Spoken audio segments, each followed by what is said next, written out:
Hey everyone, how's it going? It's Russell here, and on December 16th, amidst a flurry of other politicians trying to pass last-minute bills before they went on their break for the holidays, which lasts all the way until the end of January, an MP quietly snuck in a bill focused on developing a UBI, or Universal Basic Income, across Canada. And this is an idea that's gaining more and more support behind the scenes, but there are still a few hurdles left to jump over before we could expect to see this get developed across Canada. So in today's video, we're going to go over exactly what is inside of this bill and what that means for you, as well as how likely it is to even pass through the House of Commons to get to the next step, as well as some drama that's actually brewing inside of the Liberal government's party, where the leaders don't want to do something that everyone else wants to do, but we'll get into that soon. But before we do, make sure to subscribe to the channel if you haven't already done so, and check out all the links in the description. Whenever you use those links, you're directly supporting the channel, so I appreciate it when you do that. All right, let's dive into exactly what this new UBI bill actually looks like. This is the NDP Member of Parliament Leah Gazan, and since she introduced this bill back in December, there have been quite a few articles and sort of social media headlines sounding like this, that NDP Member of Parliament introduces a national framework for a guaranteed livable basic income. And so this is something that the NDP have traditionally supported, and they've definitely given a lot of lip service to, saying, hey, we want to see a basic income implemented here in Canada, one of the few parties that have actually made this clear. But things get a lot more interesting when we start taking a closer look at what this bill actually is. You'll see here that it's titled an act to develop a national framework for a guaranteed livable basic income, but when we get into the details, we get a better idea of what this actually means. They say that this enactment requires the Minister of Finance to develop a national framework to provide all persons over the age of 17 in Canada with access to a guaranteed livable basic income, and it also provides for reporting requirements with respect to this framework. But what does this actually mean? Well, when we dive a little bit deeper into the bill, we can see it's broken into three different categories. The first one is consulting, the second one is content creating, and the third one is reporting. And we get a little bit more clarity of what this will actually all do when we understand these three sections. In the consultation phase, the Minister of Finance, who right now is Chrystia Freeland, would have to consult with a number of different stakeholders who all might have different opinions on how a UBI, or a guaranteed livable income, or just a basic income, depending on what exactly you want to call it, how this would actually work out. She'd have to coordinate with other ministers in the government, as well as other provincial ministers, to see how this could work in each different province, as well as other Indigenous governing bodies and other stakeholders. But what's the point of this consultation? Well, it's to determine the content. And this is broken into four categories, but I'm going to emphasize three here because I think they're the most relevant. The first thing that they're looking to determine through this consultation is, well, how much money people would get through this basic income program. And this could be different from province to province. The next one that I want to emphasize is right here: to ensure that participation in education, training, or the labor market is not required in order to qualify for a guaranteed livable basic income. Essentially meaning that there's not a whole lot of eligibility requirements saying you have to be in education or you have to be looking for a job to this amount, sort of making it looser like that. That's something that Leah Gazan is emphasizing here in the content section, as well as the ensuring that the implementation of this guaranteed livable basic income program does not result in a decrease in services or benefits meant to meet an individual's exceptional needs related to health or disability. We've seen this a lot with people who applied for the CERB or the CERB, but because they took those benefits, they lost their other benefits and other social services that they were previously receiving. So this is making sure that that isn't the case in this instance. So to summarize, this bill, if it passes, would force the Minister of Finance to do all of these things. First, figure out how much people would get paid. Second, make sure that there's not all of these stipulations to get this, as well as the third one, making sure that in the introduction of this, people wouldn't lose their other maybe disability benefits or other sorts of income supports that they may be relying on. So we've covered the first two steps, consultation, and using that consultation, creating the content of this actual program, but the third step is reporting. So let's dive into reporting, and essentially what this bill would force the minister to do is to, using all of this information through the consultation and the content phase, is to actually report on what they found. So the first one would be after, like exactly 1 year after this bill would potentially pass, the minister would have to report to the entire House of Commons, hey, this is what we learned learned during the consultation and content phase. And then after that report,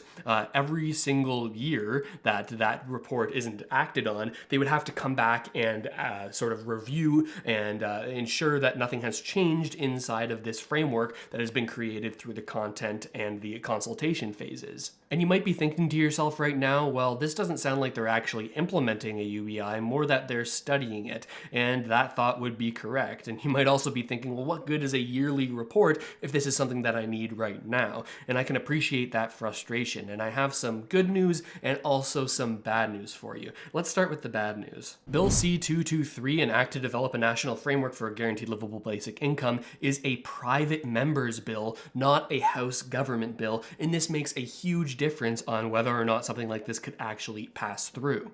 A private member's bill is a bill that gets put forward by any member of parliament in the House of Commons, no matter which party they're in or what their status or role is in the House of Commons. To contrast that, a House government bill is a bill put forward by either the Prime Minister or one of his ministers that he's surrounded himself with. The difference is that these House government bills, well, they get a lot more priority and focus on in the House of Commons, and also they have the ability to actually spend money to do things, whereas a private member's bill, well, that doesn't get the ability to spend money, which is why in Leah Gazan's bill that we just covered, well, it was on the government to figure out what these dollar amounts were and actually implement some future legislation to bring this into effect. But I did say that I had some good news, and it's that last session in Parliament, a Liberal MP tabled a universal basic income bill, and also at the Liberals' National Convention, the party overwhelmingly voted a universal basic income or a guaranteed livable income as one of their top priorities. Let me show you what I'm talking about. In the last session of Parliament, Julie Zarowicz, a Liberal MP, put forward the act to establish a national strategy for a guaranteed basic income. This is a totally different bill from the first one we looked at, but they're very similar in terms of their content, largely setting up frameworks for there to be more consultation and content, but to drive this issue forward. The fact that this bill was implemented by a member of parliament that's actually in the party that is in power, though, is a good sign, again, for UBI supporters. Also, at the 2021 Liberal National Convention, where a bunch of different Liberal supporters, like card-carrying Liberal supporters who back them both in terms of support, but also financially, well, they all got together at this national convention, and they do this each year and vote on the top priorities of the Liberal Party. And when it came down to the vote for 2021, in order of priority, the Liberals voted on the first priority being an implementation of national pharmacare for all, but the number 2 priority of all of the things voted on was a universal basic income for Canada, as well as inside of some of these other priorities, some more emphasis on this, a Canadian basic income, Rethink Canada's Tomorrow, as well as, I think it's just down here in the disability,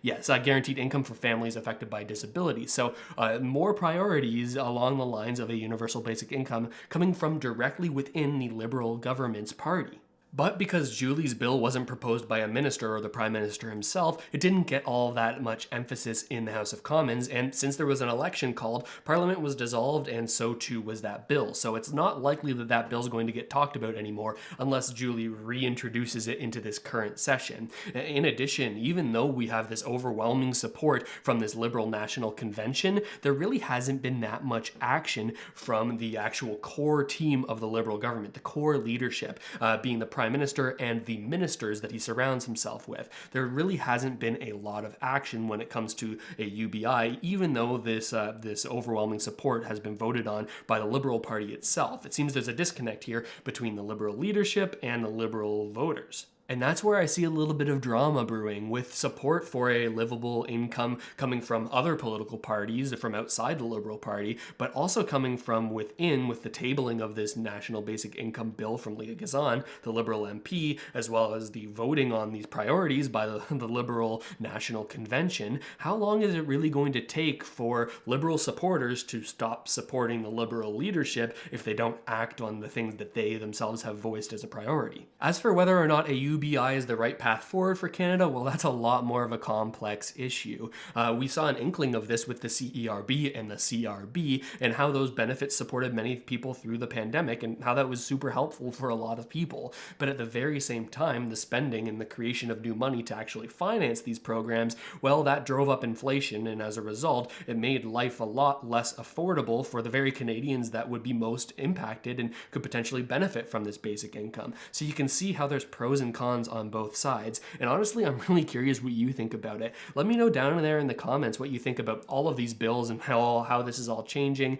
Do you think that the Liberal government is going to lose the support of Liberal Party members because they're not acting on what they've been voted on? There's a lot of different takes here, and I'm curious what you think about it. And while you're down there, if you found this video helpful or interesting, make sure to subscribe if you haven't already done so, and check out any of the links in the description. Again, when you use those, you directly support the creation of new Canadian content on the channel just like this. But with all of that said, thank you so much for watching, everybody. I really hope this video has helped you out at least a little bit, and I'll see you next time.